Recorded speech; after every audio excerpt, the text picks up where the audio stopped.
దైవజనుడిని ఎందుకు నువ్వు గౌరవించాలి? చక్కగా పాడుతున్నాడనా? చక్కగా మాట్లాడుతున్నాడనా? చక్కగా బోధిస్తున్నాడనా? లేదా నీకంటే కొంచెం వాక్యం ఎక్కువ తెలుసనా? కాదు కాదు. దైవజనుడు నువ్వు ఎందుకు గౌరవించ?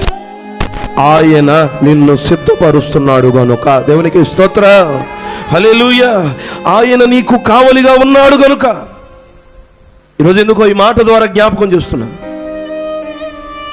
దైవజనుడు నువ్వు ఎందుకు గౌరవించాలంటే ఆయన నిన్ను సిద్ధపరుస్తున్నాడు గనక.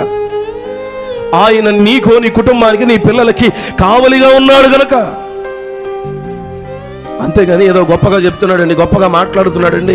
ఈరోజున చాలా మంది కూడా టీవీలో వర్తమానం వింటారు, ఫోన్లో వర్తమానం వింటారు. భలే చెప్పాడండి ఆయన, బాగానే చెప్పాడు.